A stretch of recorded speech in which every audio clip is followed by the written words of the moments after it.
ప్రజాయుద్ధ నౌక గద్దరన్న వర్ధంతి అంటే 3వ వర్ధంతి సభ రవీంద్ర భారతి వేదికగా అట్టహాసంగా జరుగుతూ ఉన్నది.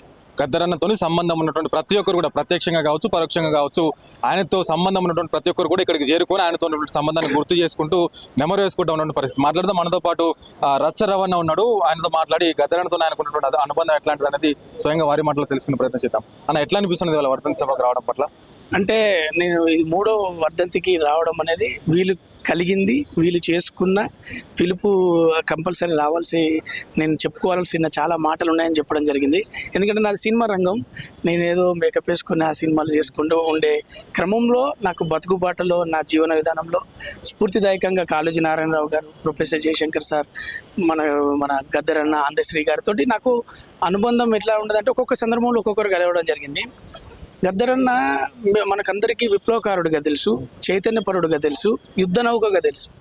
కానీ ఆయన ఆర్ద్రత, ఆయన ఆవేదన అంతా కూడాను, ఆయన ఒక ఉద్యోగం చేసుకునే అతను ఒక గలం పట్టుకొని మనందరి తరఫున అతని గలంగా తన జీవనాన్ని కొనసాగించినప్పుడు ఆయన ఆశయం ఏంటిది?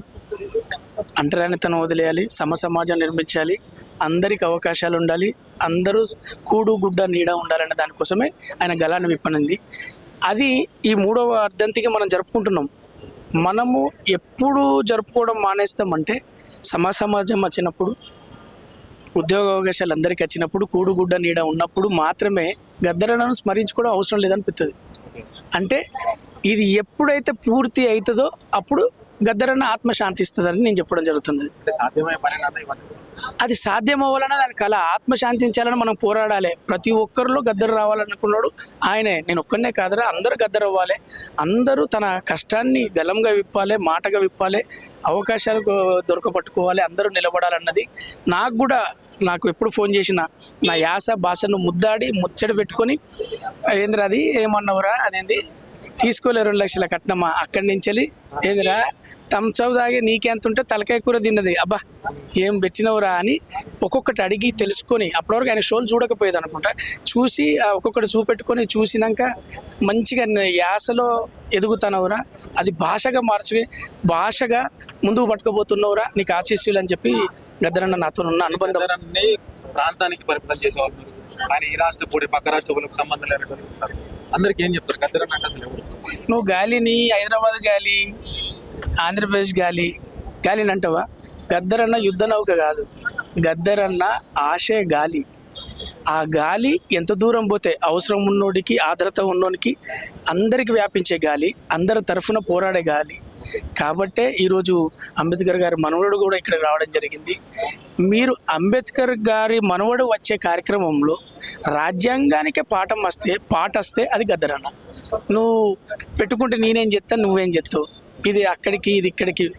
చూసే కళ్ళను చూసే అర్థమయ్యే పుస్తకం అందరికీ అర్థం అవ్వాలని ఉంటుంది.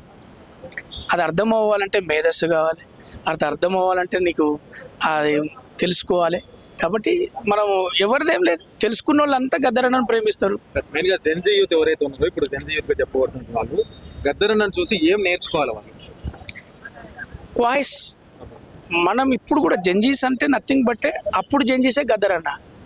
జెన్జీస్ ప్రతి కాలంలో ఉంటారు. ఉడుకు రక్తం అంటాం మనము, యవ్వనం అంటాము, యువకులు అంటాము, యువసేన అంటాము. అది ఎవరైనా కావచ్చు.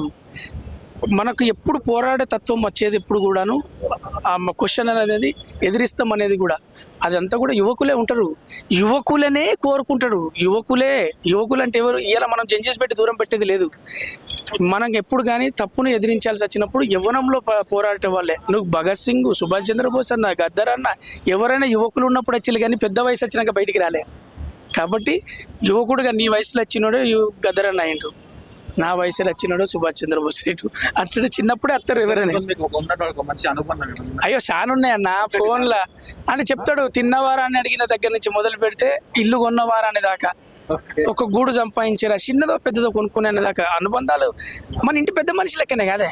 ఇప్పుడు నేను ఒక దిక్కు పోరాడతాను బతుకుబాటలు అనుకుంటే మంచిగా జాగ్రత్త పడని చెప్పింది మన ఇంట్లో పెద్ద మనిషి చెప్పినట్టే కదా గద్దర్ అనేది నాకు చెప్పింది. నాకే కాదు, నేను ఇలా చెప్పాలనుకున్నది పరిస్థితులు రేపటి ఇయ్యాటి కోసం బతికే మనం రేపటి కోసం జాగ్రత్త పడు అని పెద్దోళ్ళు చెప్తారు. గదే తను చెప్పిండు, గదే నేను చెప్తున్నా. రేపటి కోసం మనం కొంత ఆలోచన చేయాలి.